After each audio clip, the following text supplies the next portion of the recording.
Welcome to another edition of the Willy Bragg Show. I'm your host, Willy Bragg, and today we have politics with Roadgrimes here, and I've been wanting to get him on this show for a while, so finally welcome Roadgrimes. I guess I can call you Roadgrimes, right? You can call me Dustin. You can call me Dustin. Okay, I'll call you Dustin. Call me Dustin. All right. How you doing, Dustin? I'm very good, thank you, man. Thank you for having me. I appreciate it. Oh, absolutely. I discovered your show a couple of months ago. So I've been watching it, and I enjoy your insights and everything. And so I'm just like I was like, I gotta have him on the show. So likewise too, Willie. I like your show as well. I appreciate it. Appreciate it. One thing, where are you from? So I'm based out of the Los Angeles County area. I'm kind of out in the burbs in the area called the Agora Hills. Mm-hmm. I live a very blessed life. I'm not gonna lie. I live in a very nice part of town. I'm not rich or anything. Don't get me wrong. I just consider myself very lucky to be where I'm at. Like I'm just north of Malibu through the canyon, basically. Oh, okay.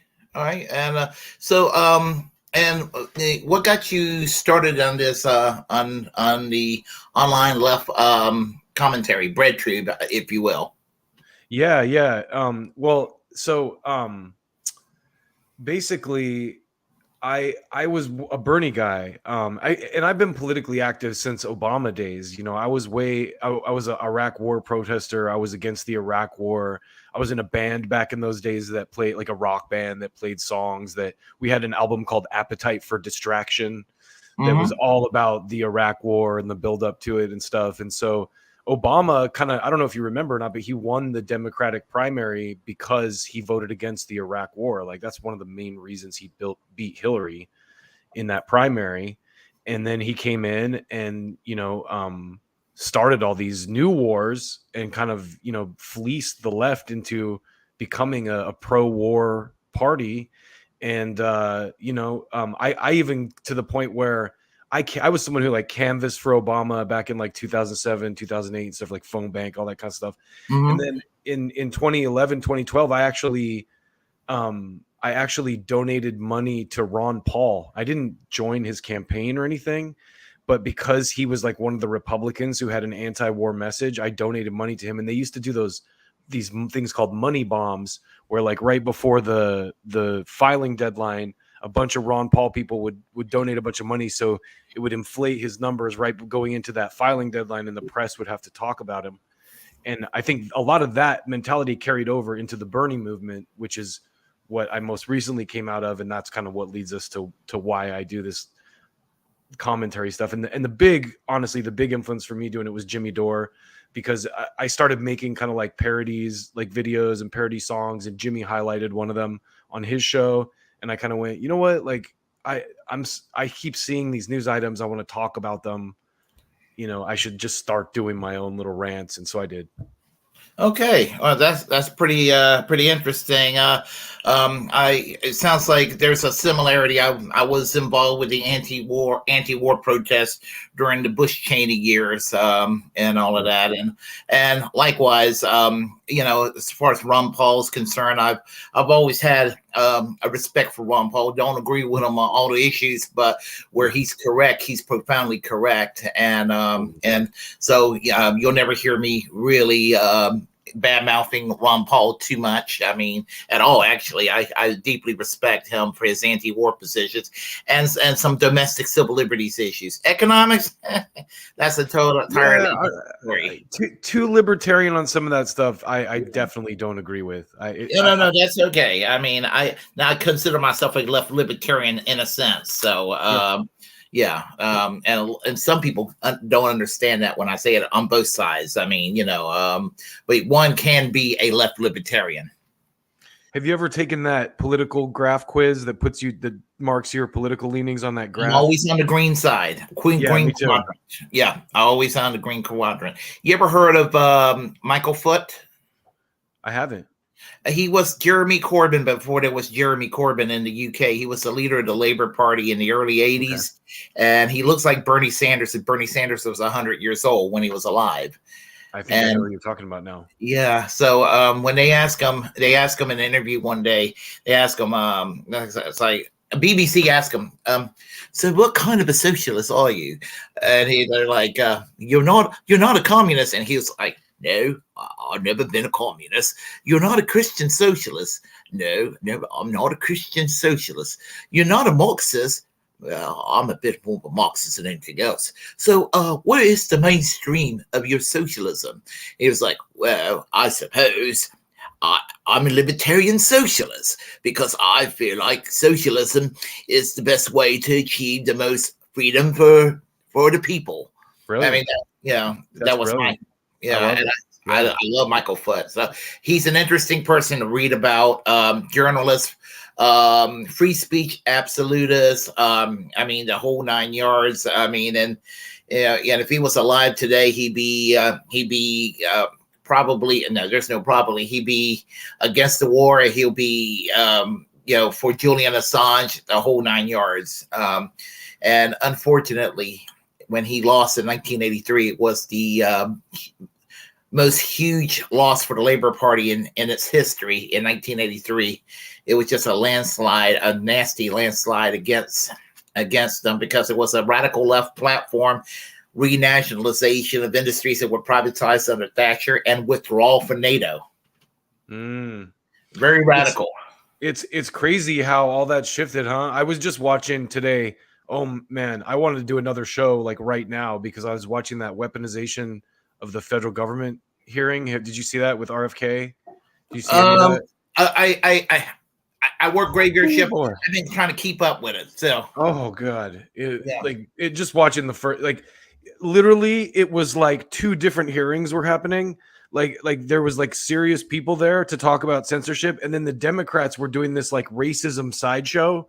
It was the craziest thing I've ever seen. Like that Plaskett lady was like, Kennedy, he gave his opening statements. You know, they started out by like just trying to say he's an anti-Semite, anti-vaxxer, like all this stuff they've been hammering on. And then when Kennedy did his opening statement, he gave this like impassioned speech about like unity and like dealing with talking respectfully with each other and talking about these issues and stuff. And they tried to like censor him, and the Republicans are like pointing out, like, can you see the irony of this? They're trying to censor the guy at the censorship hearing, you know? And it was so crazy because at one point Plaskett was like, put this into the record that Robert F. Kennedy, she's trying to make this point that he's anti-vax, and then she says on the record that he made sure that all the guests at his party were vaccinated and that his kids are all vaccinated. And it was just like, it was the weirdest, just like such an obvious visible clown show of them trying to like paint him as a racist. And in this, it's like two different hearings are happening. It just made me so angry watching it. It's kind of weird how the whole thing with Kennedy and the racism thing with regard to anti-Semitism works. I think it was clumsy what he said. I don't think he's anti-Semitic at all. But it sounded, I know there's probably a context to what he says. Sure. But it just sounded so bizarre when you hear it. I mean, you're just like. So the thing that boggles my mind, though, and actually my son pointed this out when he saw the clip, he goes, look at that guy behind him. He's like, who's that guy behind him? He's like, that guy's like looking at the camera like, okay, we got him on this one. There's a guy sitting behind him at the table that's like looking directly at the camera, that's the secret camera that's filming, like, okay, yeah, here he goes. And but the reality is what he's saying is he's writing a book about bioweapons, and he's saying that they're putting money into, you know, developing ethnically targeted bioweapons, which no one's disputing that reality. Everyone's just going, he's a racist for saying XYZ, which is clearly not the case. But anyway, it's another thing is going back to Roger Waters. I mean, he was correct to defend Roger Waters, then throw Roger Waters under the bus because Roger Waters is in solidarity with the Palestinian movement, and then juxtaposition what people one hand calling him an anti-Semite, then all of a sudden everybody's saying, you know, he's a crazy Zionist on the other hand. Well, when this stuff started happening with Kennedy, one of the first things I did was respond to one of Kennedy's tweets and say, "Do you understand now, sir, what's being done to Roger Waters? Mm-hmm. Anti-Semitism is being weaponized against him because it's a good way of avoiding the root of what he's actually saying, and he's not singling out Israel or anything. You know, Israel's guilty of doing some pretty Yes, messed up they are. things, but Yes. so is the United States, so is Russia, so is Europe, so is everyone." Yeah, You know? and there's here's where I stand on the Middle East. Israel deserves criticism, but every country in the Middle East deserves some kind of criticism or another. Everybody's a human rights violator, every last one of them. Man, the thing too is I worked for a lot of, like, I have a lot of very close like Israeli friends and like Orthodox Jewish friends, like, and so it's like I see the Israel side. There's a lot of people I think on the left that are more extreme than I am about Israel even, you know. I mean, I recognize Israel is guilty of a lot of messed up stuff, but I'm also, you know, definitely so I support Israel, you know, like I'm not like against Israel or anything, you know what I mean? I just don't want them to discriminate against the Palestinians. But No, right. It's an apartheid state right now. Let's it be is an honest. apartheid state. Yeah, it's Now, that's the reality. But with at the Robert same time, you know, I'm not anti-Israel, like, No, but I no, can no, I acknowledge it. understand. What I'm saying about Robert Kennedy, what people don't understand about Robert Kennedy's position is not where the left needs to understand about Robert Kennedy. He's from an older school liberalism, Yeah. where it was pretty much a knee-jerk position in Washington D.C. And honestly, even in the left, it used to be a knee-jerk position to support Israel. In the 1950s, I mean, even the radical left supported Israel. I mean, And honestly, I like his position so much and on everything else that I'm willing to overlook that a little bit. Also, because I think someone said this on Twitter the other day, but it's like there's some battles that are better like left unfought. Like you got to pick your battles, right? It's like, do I really want to like he's out here saying things that are, you know, indicting pharma companies and indicting like large corporate companies, which is been this man's entire career. You know, this man is a lawyer who spent his entire career going toe to toe with energy companies, trying to protect the environment and stuff, you know? And so it's like, if he's a little light on Israel criticism, I'm not going to really like fault him too much for that, because look at the stuff he's doing on so many other things. Like him just being on this committee today, I think one of the reasons they're trying to push this racism narrative to deplatform him is because he's bringing attention to issues that are very serious for everyone.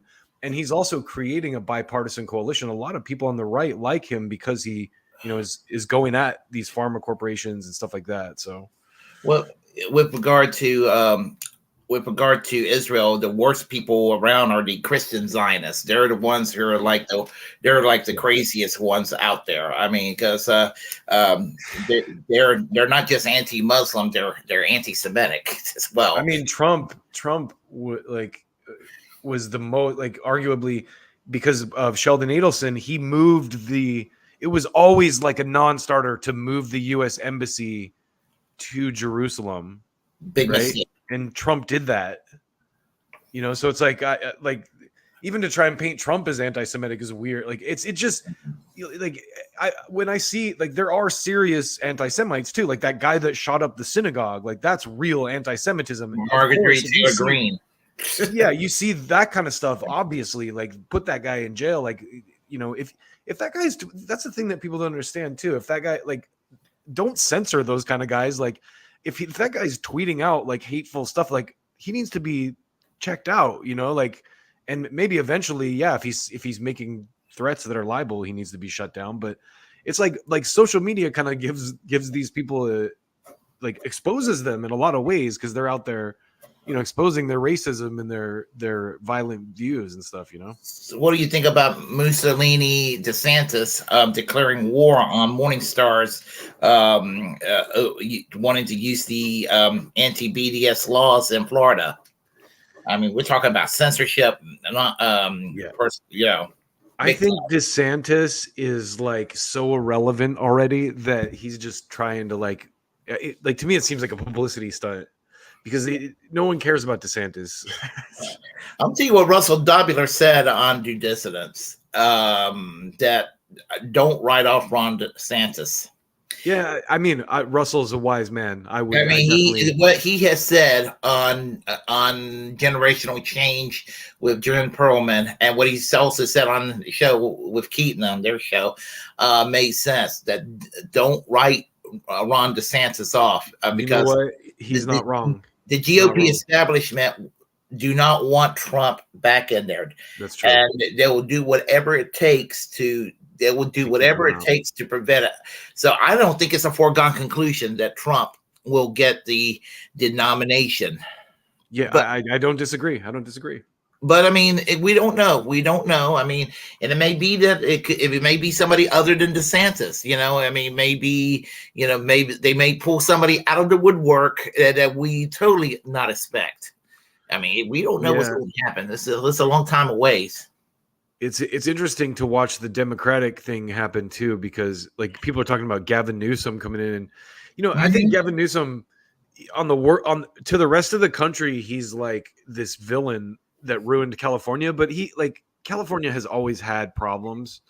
And I mean, I definitely hated the way he handled the pandemic, and obviously corrupt, as hell. Like he had his own things open and was out at, having wine and dinner unmasked at whatever, but California, I think it's exaggerated. I think in a lot of ways, the problems in California are exaggerated by the right for political gain, because they want to be able to point at a state like California that's progressive minded and go like, look how terrible it is. And it's really not. I mean, there's problems, yes. But I got into it with these guys in Texas about homelessness. And I'm like, yo, I've been to Austin, bro. The homelessness is every bit as bad in Austin as it is in San Francisco or Los Angeles. This isn't a red state, blue state problem. This is a nationwide problem. It is a nationwide problem. And I hate the red state versus blue state argument, because I tell people, let's have some green states, maybe, like Green Party states instead of Democrats and Republicans. But I tell people, the so-called woke states versus the red states, Florida and Texas lead the nation in censoring books from libraries. I mean, even the so-called woke states don't do this. Yeah. I mean, and the reality with the woke stuff too is it's like, I think, it's really frustrating to me, because COVID is what really opened my eyes to how we are intentionally being divided against each other in ways we don't even understand, where it's like, I'm supposed to hate my cousin's husband, who's like one of the best guys I know, because he's a Trump supporter, anti-vaxxer or whatever. And this guy is like one of the, he'd give you the shirt off his back. He's a guy who's done unimaginable amounts of like work, labor for my mother and her church, and like all these people that he has no obligation to. And it's like, when I really talk to this guy, we have a lot of commonalities, a lot more commonalities than what divides us. You know what I mean? And that really woke me up to like just how we've been, these changes that we need, like healthcare, for example. And I think the reason I thought of this is what you touched on with the book banning and stuff. It's like both parties are guilty of this kind of stuff, and we're busy yelling at each other over that kind of stuff. Meanwhile, conservatives support Medicare for all. Like conservatives would support, I think, if people really came at them with a case for bodily autonomy and used the vaccine thing for abortion and said, look, abortion is the same as the vaccine, guys. It should be your personal choice. Like my lack of a vaccine shouldn't be your problem. I'm the one that's going to suffer if, I get sick and I'm not vaccinated.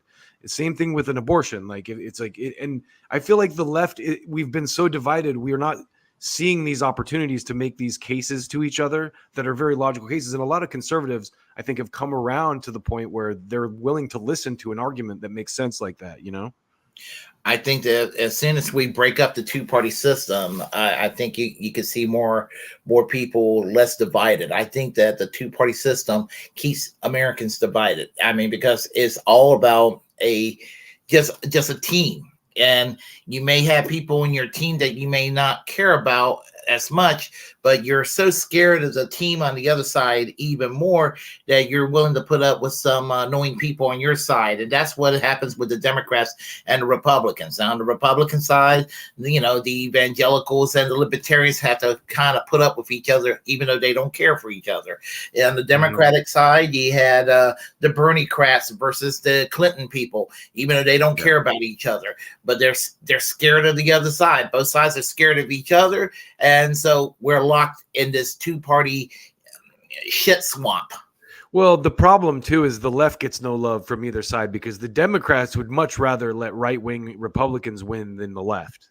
You're right about that too. Time and time again.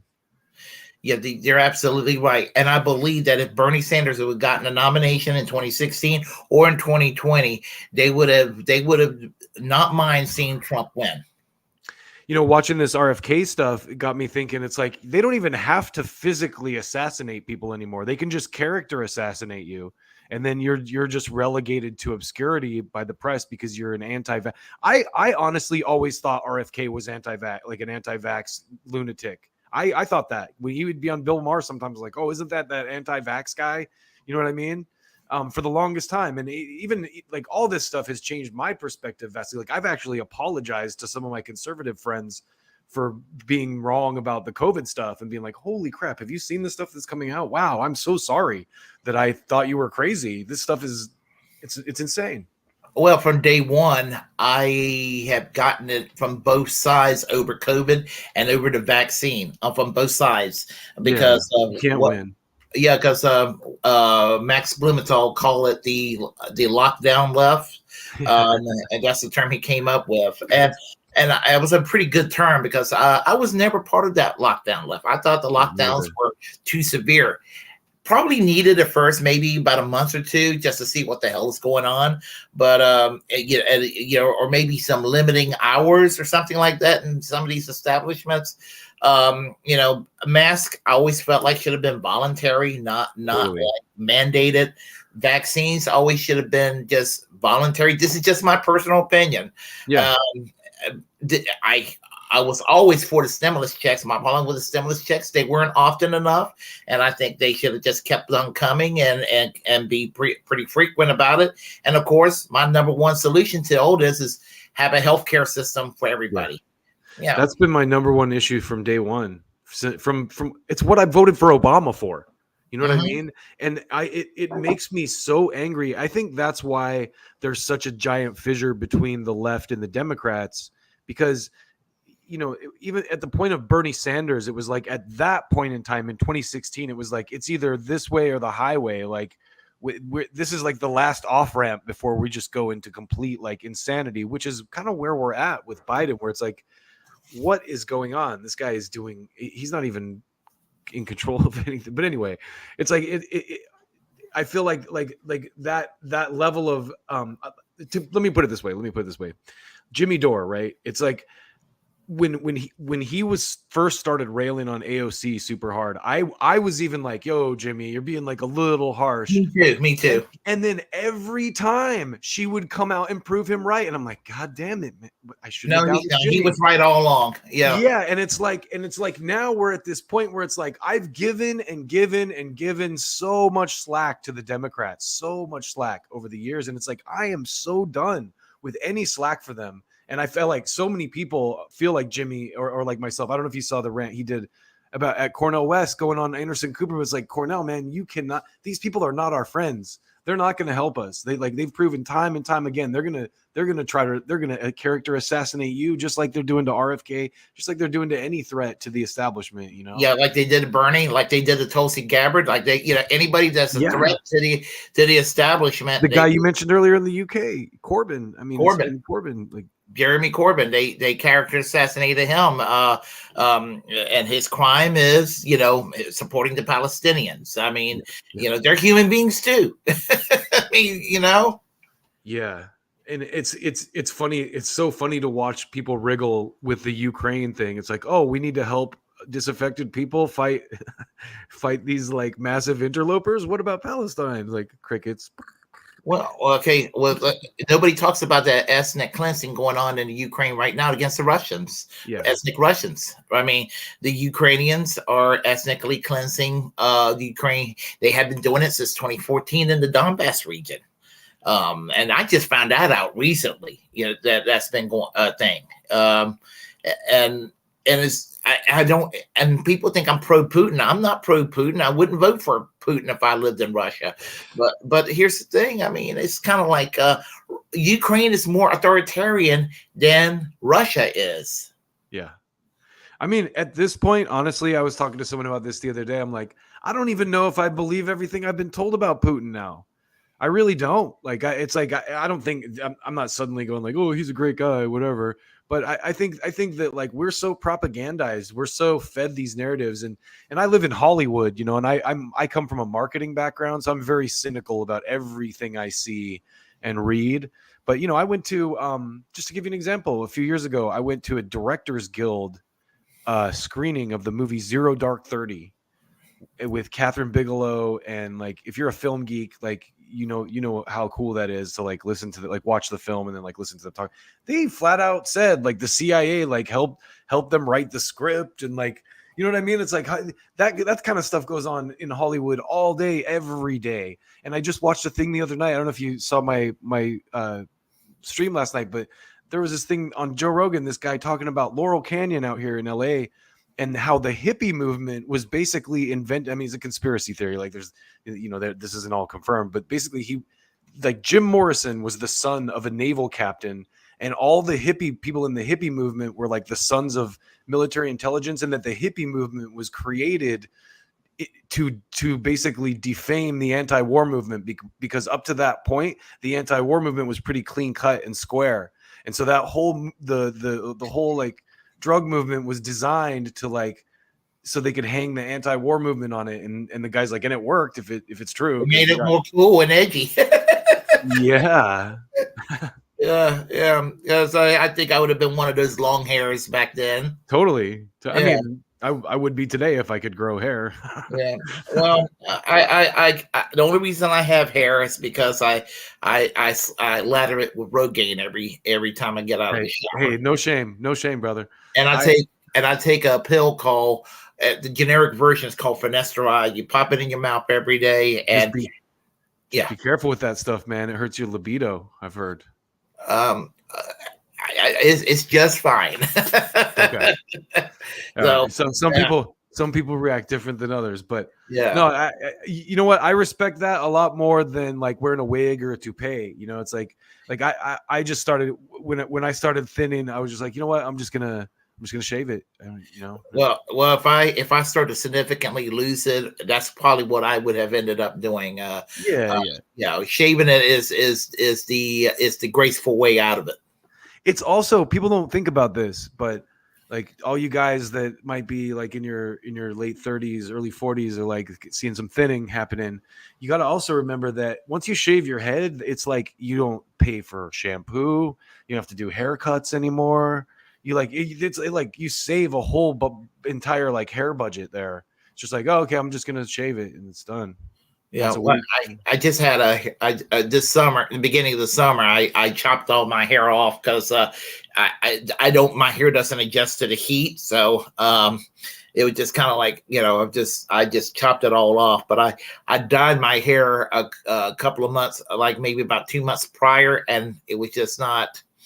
Just didn't work out. So, and it was silver prior, and I dyed it black, and it looked great for about a week or two. And then it just kind of looked like, and so I was like, okay, let me just take care of this. So, you're based in New York, right? North Carolina. Okay. I have a friend out there, actually. I have another project that I do. It's kind of like a music blog that me and my cousin started because he's a photographer. But it's mostly for like heavy metal and hard rock bands.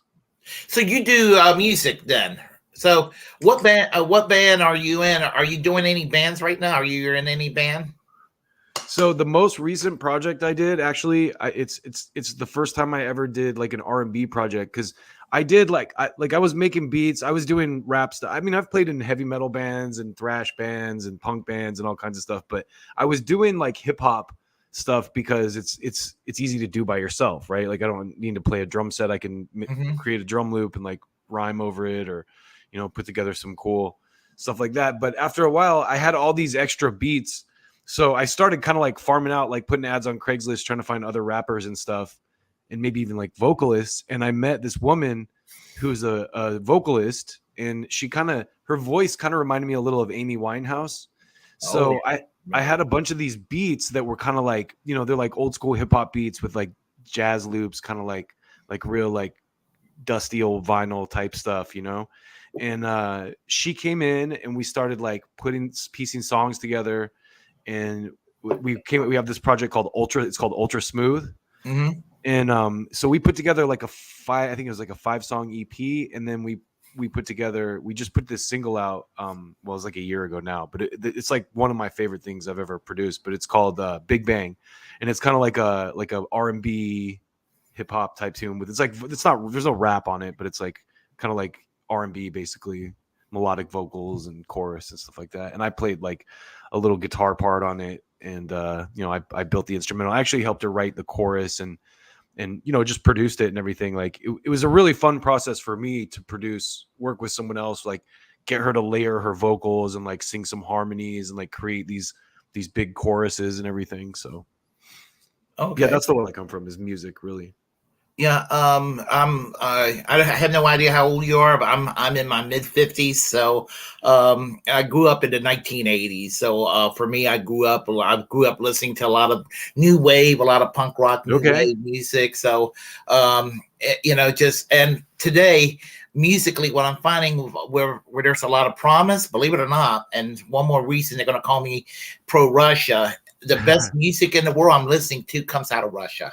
Have you ever heard of Tesla Boy? I have not. Oh, you should check them out. Tesla Boy is like, they're a Russian electro pop band. And they have like it's like exactly what you said. It's like retro 80s, but it's like such well done stuff. Like they have this World Made Out of Darkness or something like that, or World Out of Darkness. Like just look up Tesla Boy on like Spotify. I bet you'll dig that kind of stuff. But I would be interested too. Like like if you have recommendations to throw my way, because I'm like a huge music geek. Like, I mean, the blog I run is more metal, hard rock, but I listen to everything. Like I listen to like one of my favorite bands to tell. Have you ever heard of Krungbin? I have not. Okay, well, I won't go off about that, but definitely. I mean, yeah. No, tell me recommendations. That's what you can tell me. Yeah, Krungbin is like this. They're from Houston, and it's like the coolest. It's just the best music, man. Like I drove like Uber for a little while, like Lyft, Uber, and I would put it on, and everyone loved it. Like whether they were old or young, or like Hispanic or white or black or Asian, like everybody just loves it because it's like. So it's a Thai word that means engine fly, but it's spelled KHRUANGBIN. Mm-hmm. And they have a record called Con Todo El Mundo, which means with all of the world in Spanish. And it's like just one of my. It's like if you've had like a really crappy day, you like pour yourself a glass of wine and you put that record on, and it will just make you feel so good. It's like that kind of music, Now, from Belarus, let's see. The band is Russian, but the lead singer is Belarus. They're called Mochadoma, and they're from. They're from. I guess you could say they're a Russian band with a Belarus lead singer. Okay. But if you listen to them, it's like listening to Joy Division in 1979. Really? With Russian lyrics. Is it in Russian? Yes. Okay. I mean, the vocals, it's like listening to the late Ian Curtis. And there's a lot of groups in Russia and in Ukraine and in Belarus and all over Eastern Europe that has that sound. I mean, they sound like Joy Division. They sound like The Cure. They sound like Echo and the Bunnymen. They sound like all these people, these dark wave groups and these post-punk bands I used to listen to in the 1980s. And I think that they're kind of... culturally locked in the 1980s, it seems like, over there in that part of the world. You're gonna have to send me some links. Like you're gonna have to just email me some like links to Spotify links or something, or a playlist or something. something with some of these bands because I will dive into it. All right, definitely. As I said, and so being in my mid-50s, it's great seeing that sound kind of being brought back, and it's like, wow. So I was like, damn, people are going to think I'm pro-Russian now when I find out this is what I listen to. Music is the great unifier too. I don't know if you saw that story about the Scorpions, that song "Wind of Change." Like people say, it was written by the CIA. I remember that song after the Cold War. Yeah. You know what's funny though too is I went to this club last Friday with a friend of mine, and this DJ kind of pissed me off by the end of the night. But at the beginning of the night, she was playing all this 80s stuff, and it was like so good because it was like 80s songs that like I would never have thought of, but I remembered and loved, like Al B. Shore, Night and Day. Have you ever heard that song? Yes. Yeah, like that's such a great song, and I was just like, wow, it's so cool to hear that song, and like I know what it is, but it's like, anyway, there's that era just produced so much good stuff. I used to be an 80s DJ a long time ago.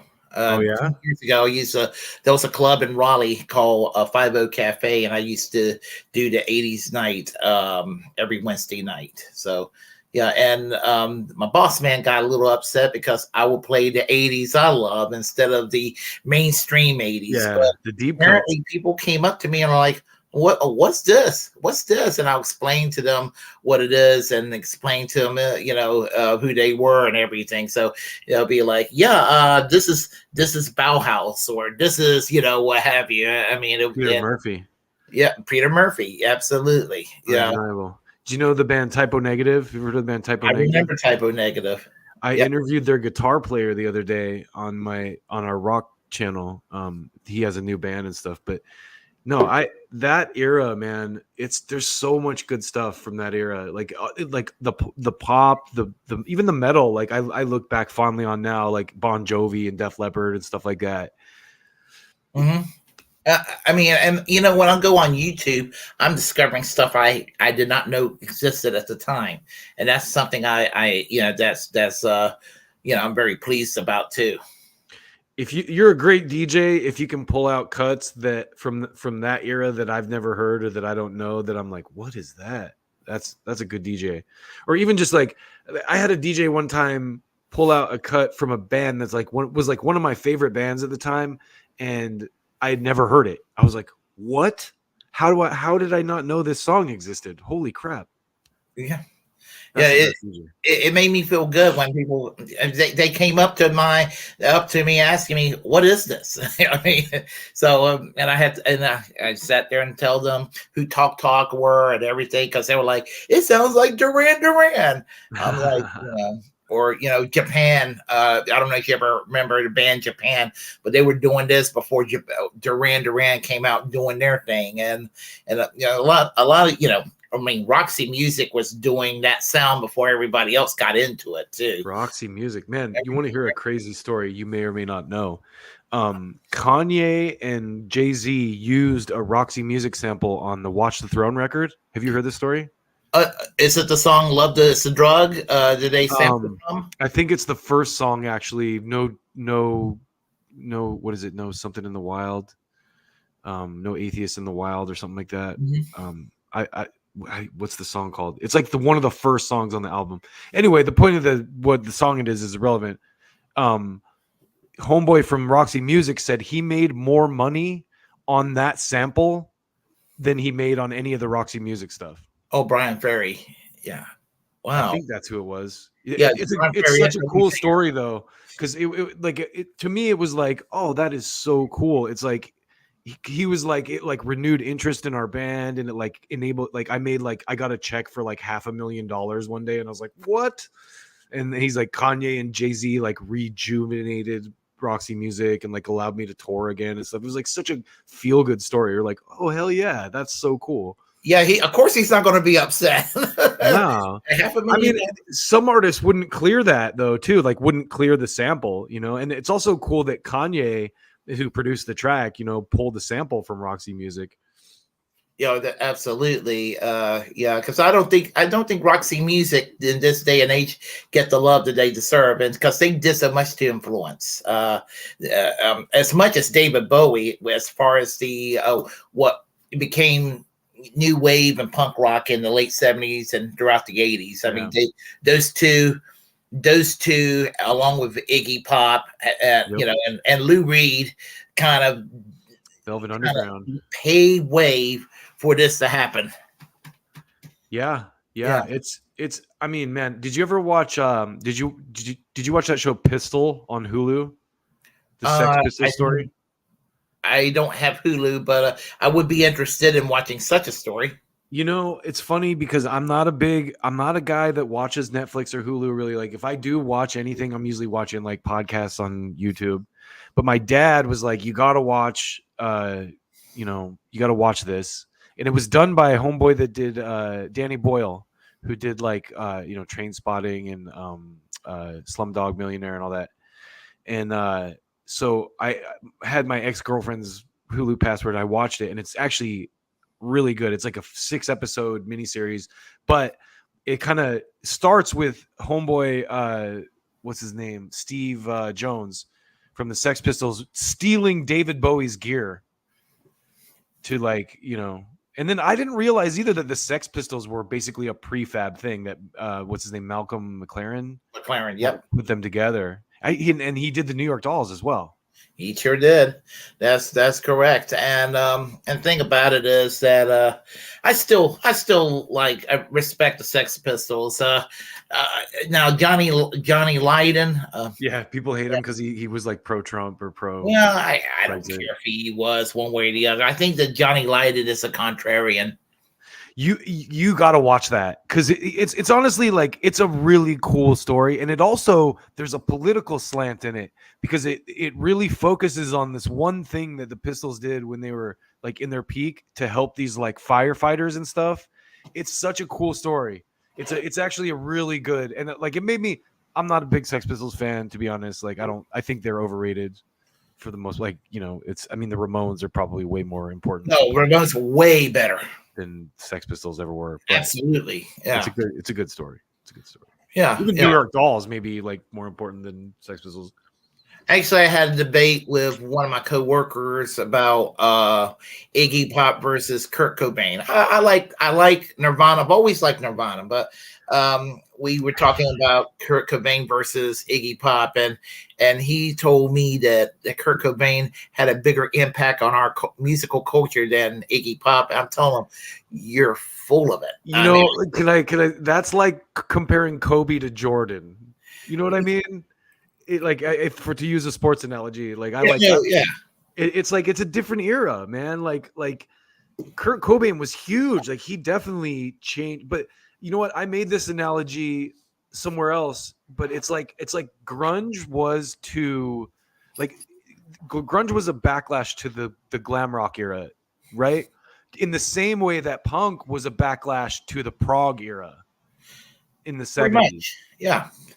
So it's like it's similar. They have similar, but it's just different, like a different time period, right? Like I talk to a lot of bands on my other channel who are like 80s were stars in the 80s. You know what I mean? Like do you remember the band Vixen? Yes, I did. I talked to the former lead singer of Vixen, and she was very good sport about it, but she told me flat out, she's like, we got signed at the end of the 80s. And they wrote a song called On the Edge of a Broken Heart with Richard Marx, actually. Richard Marx had like a huge part in writing that song. And then their label dumped them because grunge hit, and they were like, yeah, we don't like you guys anymore. And so like all these 80s people, like there's a theme in a lot of them. I talked to another guy from a band called Fifth Angel, like an older thrash band from the 80s. And he said the same thing. He's like, the label picked us up and we were like promising. And then it's like, then Kurt Cobain grunge hit and they just wiped us all out. So. Yeah, I remember. It's amazing how when you see the culture changes each decade. I'll tell you a funny story. When I was at East Carolina, I'm not that much younger than you, by the way. Oh, okay. Oh, I'm 54 years old. 78. I was born in the end of 78, December of 78. So you're definitely younger than I am. Not much. Well, a little bit. Still, I mean, I would rather be born in 1978 than to be born in 1969 because summer of '69, baby. Yeah. Well, actually, it was in the early spring of '69, but Okay. yeah, When's your yeah, birthday? March, Okay. March what? March 5th, just Okay. before spring. My son is the 22nd and my brother is the 27th. Yeah, I do share the same birthday. Not the same year, but same birthday with Marky Smith from the Fall. I don't know if you ever heard of the band this Fall. The Fall? Yeah. Yeah. I know I The love Fall. Paul. In fact, I met the lead singer, Marky Smith, That's at a awesome. concert in 2003 when they played in Carborough, North Carolina. But when he was alive, we were like 12 years apart. He was born March 5th, 1957. I was born March 5th, 1969. So That's all. I'm pretty sure they have one of my favorite remixes on the Nine Inch Nails Year Zero remix album, The Fall. I could be wrong about that. I might be confusing them with someone else. Oh no, I am. I am. I'm yeah. confusing them with The Faint. Okay, yeah, the Fall. I highly recommend the Fall. They came out of Manchester in 1977. They never changed until I guess in 2018 is when Marky Smith died. So early 2018, I think is when he died. So they're no longer, they're no longer around. But he was basically the one person that was in the Fall, and everybody personnel changes over the years, and he had this like deadpan monotone vocals, but he was like one hell of a poet. He was, at the same time, and so yeah, as I said, his music was sort of he was sort of the music was for some people, the music takes getting a little used to because it's a little noisier than, let's say, something like Sonic Youth, but it's Okay. sort of instrumentally kind of like Sonic Youth, but his voice is so monotone and just deadpan. But he's a he's a brilliant lyricist. So I'm into that. yeah, I highly recommend The Fall. Lyrics are so important to me. Yeah. Yeah, as I said, they're like right up there. It's one of my favorites, the Fall. What Yeah. are some of your favorite American bands from that era? Let's see. From the United States, right now, looking back, there's a band from New York that they still tour to this day, and they were part of the original wave of the punk rock new wave music scene, but they were the only ones that still tour continuously and record continuously, but they don't get the love that they deserve. They're called the Flesh Tones. I don't know if you ever heard of them. I've heard the name, but I've honestly never listened to them. Yeah, so they're one group. I love Wall of Voodoo. I don't know if you remember them, the one that sings Mexican radio. It sounds like the Deftones ripped their name idea off from them. Yeah. Let's see, the Cramps. Cramps, I know. Yeah. So I love the Cramps. Of course, they're no longer a thing. Lex Interior died. Rest in peace. Early B-52s. Now, Love Shack ruined it for me. Yeah. Yeah. My dad loved the B-52s too, and it wasn't like when they broke through with that, it was kind of like they got kind of corned out. Yeah, I can't deal with Love Shack. Every time I hear Love Shack, the first 50 million times it was tolerable, but after the while, I know what you mean. I hate. There's a couple songs I hate for that reason. Hotel California and Don't Stop Believing. Yeah. Oh, those are two songs. I'm like, I'll change the station instantly. Oh no, my mom and dad loves Hotel California, so if they hear it, they turn it up. Yeah. I like the Eagles a lot, but yeah. That song. They do too. Let's see. I'm trying to think who else.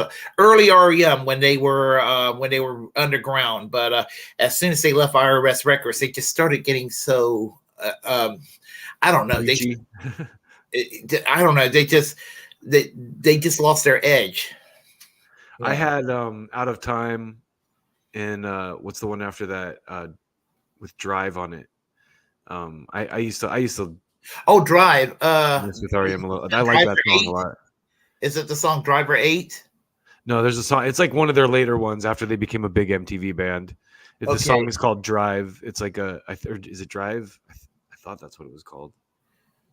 Maybe I'm mixing up with Okay, something because else. the one calls Driver 8's pretty good. It's from Fables of the Reconstruction from '85. Okay, it's after that. Yeah, It's after they weren't good anymore. their Not that they weren't good, but like, probably after you cared about them. their early albums were recorded in North Carolina. I can Okay. take pride of that. It was recorded in Winston-Salem. Yeah, There's some good bands out of North Carolina. Corrosion of Conformity. I saw them last year opening up for Ministry. Hell yeah. Yeah, I saw Ministry a while back too. Al Yeah. pissed me off because he was running pro-Ukraine war stuff. Ah, yeah. You put up that meme with Yellow Biafra for the dead Kennedys. Broke my Yep. damn heart to see him do that. He's been brunch living it for a while now. Yeah, The he's a Trump shit era lib. just ruined a lot of people. It's sad. Yeah, he's such a shit lib these days, Yellow. Yeah. I'm like, damn, he's gone downhill. I'm positive that like the GEC, like the Global Engagement Center, or like one of those like CIA cutouts gives artists money to do that kind of shit, because it's like with Al, I'm like, Al, bro, like Uncle Al, like Ministries, like was one of my favorite bands for like such a long time, and I still obviously have a ton of respect for Al Jorgensen, like the legacy. This guy has been at it for a long time. He's like hugely influential, still runs a tight business, But it's like, dude, you made a trilogy of anti-war records about George Bush, like literally like 3 albums, like about how terrible George Bush is, and then you come out like, yeah, stand with Ukraine, guys. It's like, what else? Yeah. Are you familiar with their first album, With Sympathy? Yeah. A lot of people, when I play some of my friends that expose them to With Sympathy, they're like, that's not Ministry. I say, I'm afraid it is. They were synth pop. Yeah, it's crazy. There was like a period, like Mind is a Terrible Thing to Taste is where I really came on board, because I like a lot of that like heavier metal. Yeah. But even before I that, like it all. What's the record before that? Land of Milk and Honey, and then there was another one. Yeah. Is it Twitch, or there's the one that has like Stigmata? I remember that song. I love that one. That's a great song. Yeah, that record is great. But that's when they kind of started to turn heavy. That's like when they kind of started shifting from like the synth pop thing to the more industrial side. I was a senior in high school when that came out. What is that? I can see the cover of it. Like it has like that kind of like, I just can't remember what the name of the record is. I should just Google it.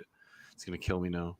I want to say it was Twitch, or no, maybe it was Land of Rape and Honey. I think that might have been it, actually. It might have been, that might have been the record. Yes. Here, I'm on Wikipedia now.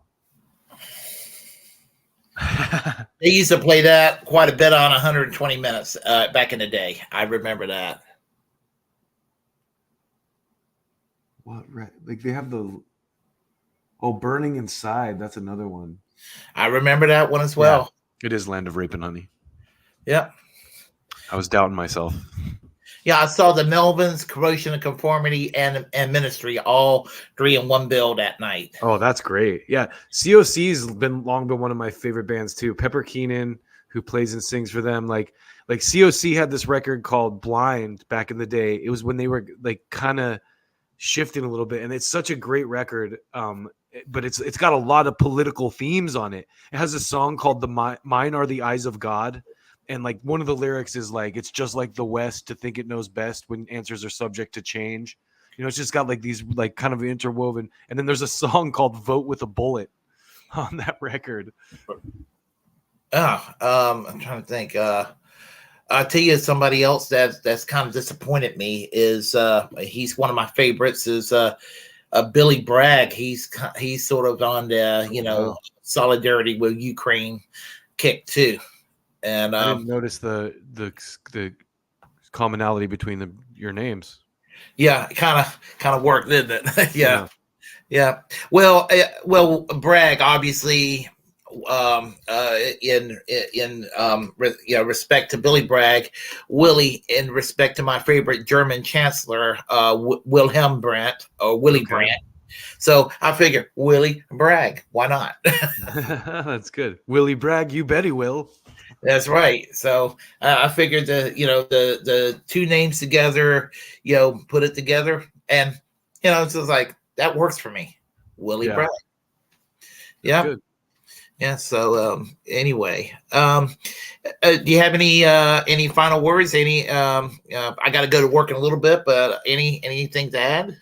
No, just you should drop by on one of my streams sometime when you can, or we should do it again. It's been fun talking to you, man. I appreciate it. Absolutely, yeah. You just let me know. I'll be glad to show up.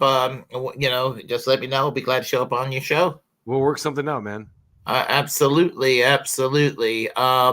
I got your information down on the description box. So everybody, you can follow Roadgrimes PolyTicks. Dustin, down below in the description box. We're on a first name basis. Yeah, absolutely. So you can follow him there, and we need to help each other out because corporate media being what it is, the truth tellers need to kind of stick together and pretty much tell people what needs to be said instead of what's fed to us by corporate media. Amen to that, man. I've had my last couple streams messed with by the censor gods at YouTube.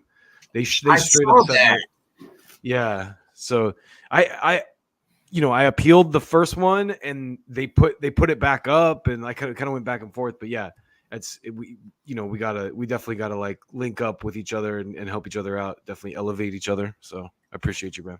Oh, I got suspended for a week a couple of months ago for playing some clips from a movie for educational purposes. Really? For a coronation. It was Portuguese. It was from a Portuguese film about the Coronation Revolution in Portugal, and I just got zapped off the air. I mean, like it was gone, completely gone. Wow. Yeah. So it was. Sorry, it was 2 weeks. I think was it 2 weeks I was gone? I think I was gone for 2 weeks. No, I was gone for a week.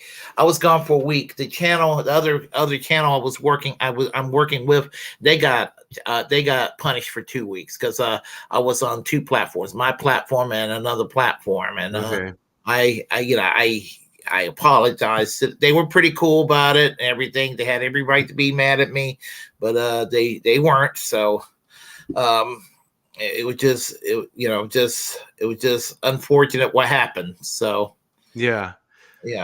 I got striked for, they said spam and deceptive practices, and I was like, that's weird, and I just appealed it, and they put it back, but then they took me down for a copyright violation. Last year, I got pulled down for a week for engaging in election denialism, and I never said that. I never made any conspiratorial remarks about the 2020 election, and they claimed that I did. I said it about the 2000 election in Florida is what I said, where the conspiracy was at. But there were people calling bullshit on 2004. Do you know who Greg Palast is? I remember that name actually. Yeah, this guy's like a well-known journalist who did wrote a whole book about how they stole 2004 from Kerry with Ohio. Oh, with the voting machines and all of that. Yeah, so it's like what, like anyway. Yeah. Yeah, the same people who bitch about the voting machines in 2020 were content with those voting machines in 2004, and they were content with the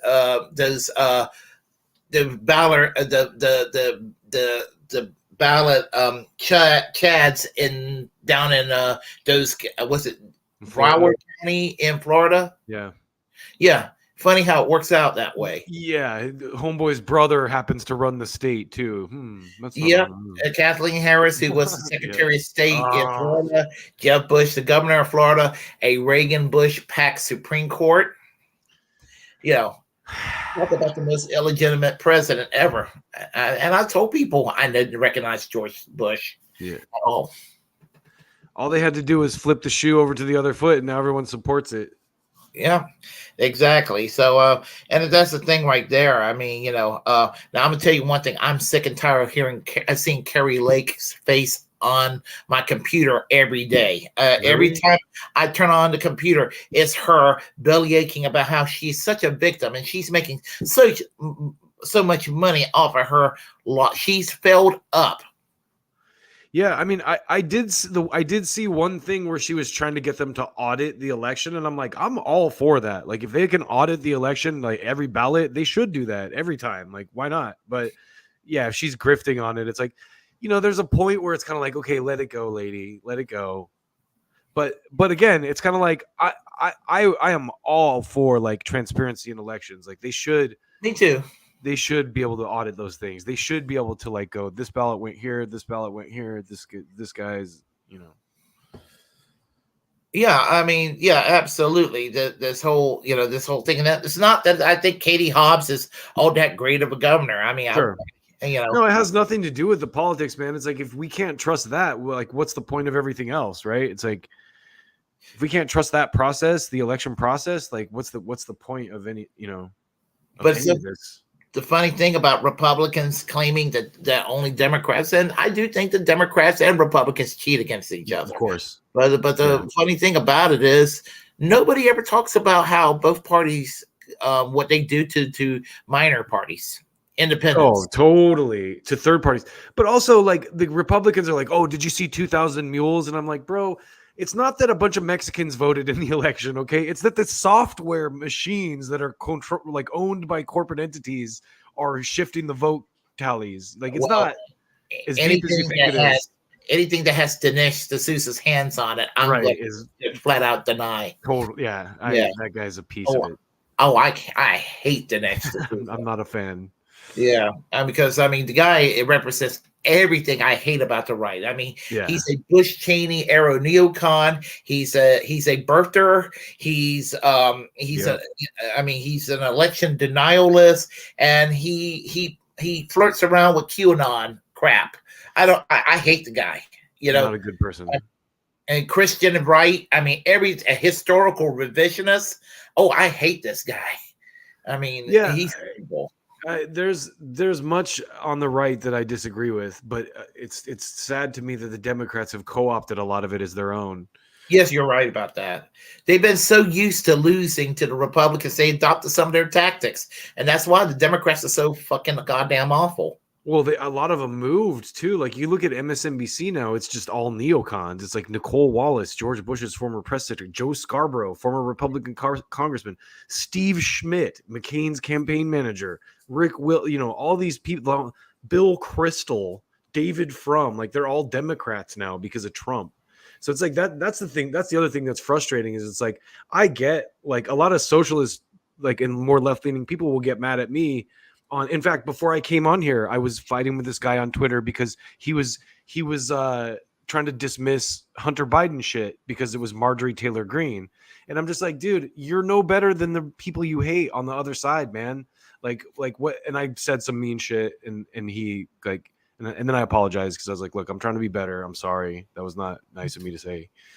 But again, it's like, I feel like we're like, to just circle and close this all off with a nice, full circle thing. Like, we need to stop fighting about left versus right, red versus blue, and address everything on an issue by issue basis. Because, if you get me into a room with conservatives on guns, I think I can make a case to them for gun control that they would understand. You know what I mean? Or if you can get me into the room with a conservative on abortion, I can make a case to them on abortion that I think they would understand. And maybe they wouldn't agree to back, but they would at least go, okay, like, you're making sensible points, and it's like, and those are the biggest dividing issues. Everything else now we're on the same page with, like, censorship, not cool. War in Ukraine needs to be checked out, like, at least audited and, like, wound down to a peace agreement, like, all that kind of stuff. It's like, we're on the same page on a lot of stuff like that. We need better help for workers, better protection for workers. I won't mention any names, but on Twitter today, a friend of mine, a good friend of mine, made a comment up there about that he voted for Dennis Kucinich in 2004 and 2008, that he regrets because he supports Robert Kennedy for president. God! He's a picture of him with hanging out with Tulsi Gabbard, Ron Paul, and Jill Stein, and everything. And I responded very nicely. I'm like, well, I have a bigger problem with the Clintons because they Reaganized the Democratic Party. They're a bigger problem. you and they're can't always judge people by who they appear or hang out with either. That's the other thing. But Kucinich was sitting behind Kennedy at that. You should watch that hearing. It's actually really good. I only watched the first half of it, and my blood was boiling by the end of it because the Democrats are such a sideshow. But Kucinich was sitting behind him, and Kennedy made the point at that time. Jim Jordan, who's chairing the committee, and Kucinich are both from Ohio, and they're friends. And Kennedy said in his thing, he's like, you wouldn't meet two guys who are more opposed politically, ideologically on issues, but Kucinich went to Jordan's daughter's graduation or something. You know what I mean? Like, they're friendly with each other because they're not children, and they can agree to disagree on issues, but like not treat each other like complete bags of shit because they have, you know what I mean, a disagreement on some issue. Well, it's come to this. In 1962, it used to be where Norman Thomas of the Socialist Party of America and Barry Goldwater, Republican conservative, could debate, and it was civil. But today, the discourse is, Rosie O'Donnell versus Ted Nugent. That's the discourse. Yeah, it's just we need to get past that stuff. And it's like, it used to be that it was mostly the Republicans doing it, and now it's just degenerated to that everyone does it. It's just like everyone tries to view their opposition as the lesser. Like ever since like COVID, it's like they, I liken it to like the punch a Nazi thing, right? It's like I was always one of those people who was like, yeah, of course, punch a Nazi. But now it's like, who's a Nazi? Like, who's decided? If a guy's out there wearing a swastika, like saying threatening things to black people, of course I'm gonna punch him. But if someone just points at a guy and goes, "There's a Nazi," punch him. Like, you know what I mean? It's like there's everyone's a Nazi now. And somebody said that the best way for a Nazi not to get punched is to not be a Nazi or do Nazi things. Right, but the point I'm making is that like the debate has degenerated so far that it's like RFK's a Nazi because he said that vaccines don't work at this time or whatever. You know what I mean? It's like the anti-Semitism claims at this point are so unserious that you like I would obviously abhor someone who's an anti-Semite, but none of the claims I've seen made about anti-Semitism recently have any merit whatsoever. So it's like, I think that's the point I'm making is like, we have this insane divide, but the amount of actual quote unquote Nazis in America is like slim to none. And, like the real Nazis are afraid to show their faces in public for fear of, that type of thing. But it's like, I guess the point I'm making is there's a guy who converted a Nazi by going like, hey dude, why are you a Nazi? A black guy, going like, hey, why are you Nazi? He's like, well, this and that. And then basically turned the guy by coming at him peacefully and saying, hey, like, why are you so hateful, instead of just walking up and punching him? You know what I mean? And it's like at some point, if we're going to act like we have the moral, or say we have moral high ground, or, we're the adults in the room, like we have to act like it too, Yeah, well, the thing about it is that somebody wearing a stupid red hat saying "Make America Great Again," you don't knock somebody upside the head for that. I mean, right. that's that's where we're at, and the right is guilty of it too. Like I see it with this Sound of Freedom thing, and I'm sorry to keep people going, but like it's fine. Like, okay, it's like you guys are all these types of movies get used to say like, oh, we're morally superior to the left because the left is Hollywood and Hollywood's molesting all these children, has sex trafficking rings. And it's like, bro, have you heard about the Catholic Church? Have you read that story about the 14-year-old they found at Camp Pendleton that the Marines, like the U.S. military, is doing sex? Like I made some tweet about that, and Jeremy Lafredo from the Gray Zone actually responded to it, and he was like, no, conservatives, they don't want to. They want to act like this only happens in Hollywood, that the Marines wouldn't do this. Liberals. Yeah, and it's but we're already out of habit degenerating the debate into like us versus them shit, where it's like, yes, pedophilia and sex trafficking is bad in any scenario is the point here, not just when Hollywood does it or when the Marines do it. Like, we should apply equal, criticism to all. Absolutely. So. And nobody in their right mind condones pedophilia and everything. Right. And anybody needs to be denounced and all that. I don't But we also need to come at these issues, I think, less from a like us versus them standpoint and more of a like a, hey, look, we have a common ground here. Because I'm guilty of that too. I'm like, hey, why are you guys so concerned about Hollywood and not the Catholic Church? When it's like, hey, maybe if I approach that in a less divisive way, and I'm speaking, obviously for myself mostly, like I need to be more conciliatory and more, I need to live the values I'm claiming to have. Yeah, the only reason I get combative is that they try to make it they try to make it a left versus right culture war thing, like Ron DeSantis down in Florida, and that's when I get combative and everything, and just kind of like as much as I hated George W. Bush when 9/11 happened, he did some mental gymnastic to say, hey, we're not going after Islam. We're just going after the bad apples. He said that. But Ron DeSantis thinks that the entire LGBTQ community is the bad apple. Yeah. That's the difference. And that's, even Donald Trump does not think that. No. It's like even all the stuff about Trump. It's like I was saying earlier about I don't know what I believe about Putin anymore, because all this stuff, like a lot of the stuff I thought I knew about Trump isn't true. You know what I mean? Like they did so much to defame him, and so it's like I just think we all need to approach all of this stuff from a position of like understanding unless it's there's obviously exceptions to that, but like. We're being intentionally divided. You see, I liked watching that RFK thing was so good because they opened the friggin' hearing by attacking him as an anti-Semite, and his response is to go, we need to like treat each other with more civility. So yeah. Oh, I don't think he's an anti-Semite. So I mean, it's just ridiculous. So to be honest, the way that he handled it actually helps make his opposition look silly. You know what I mean? Like when you watch it, you're like, what are these people talking about? Like they have their whole own sideshow going. Like it has nothing to do with what's actually being talked about in the room. Do you know that the right-wing ideologue Mark Levin once referred to Bernie Sanders as an anti-Semite? Yeah. Oh, and again, that's a great point. That's one of the reasons I think when I see this, I'm so skeptical of it, because I got shut off Twitter for a week, for 7 days.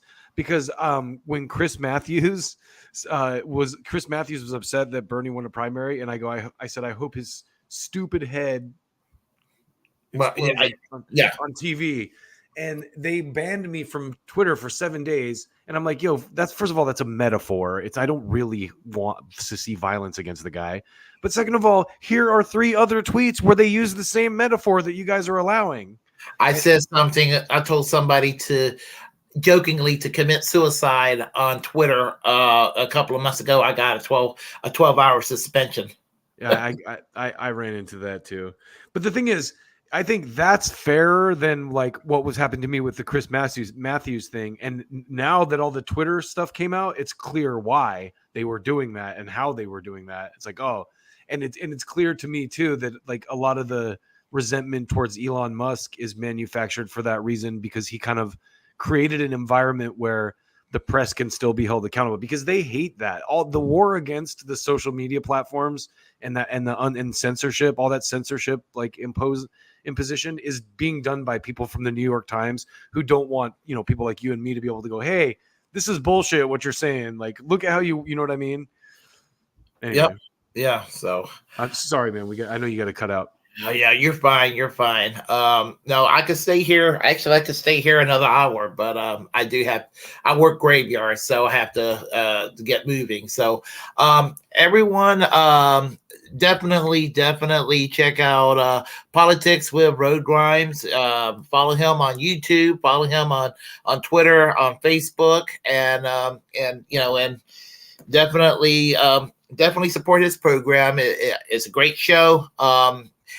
I try to catch your show. When's the best time? Or do you have a scheduled time? Or I've been kind of doing it randomly, but I usually try to go live on like Wednesday or Thursday nights. Usually Wednesday nights. Okay. On a weekly basis. So I'll probably stick to that for the most part. Wednesday nights are usually by that point I'm so built up with stuff. But so yeah, Wednesday night's probably the best.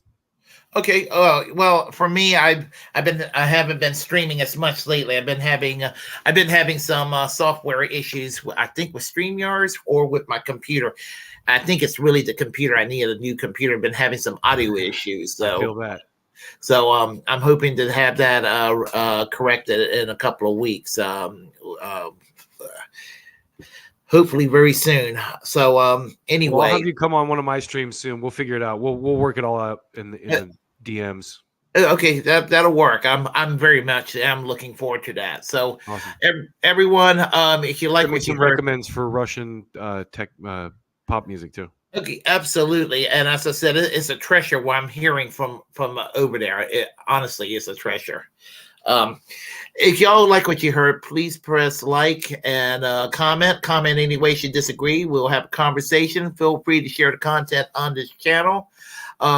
As a First Amendment absolutist, it's my duty to inform you to create your own platform and utilize it because we are the muckrakers of our time. Subscribe to my channel here on YouTube. Hit the notification bell. Follow me on Twitch, Twitter, Facebook, Rumble when I start using Rumble. And until next time, always reject corporate media, folks. And we will see you all later on. Y'all take care. Bye-bye. Thank you, Willie. Take care. Bye-bye.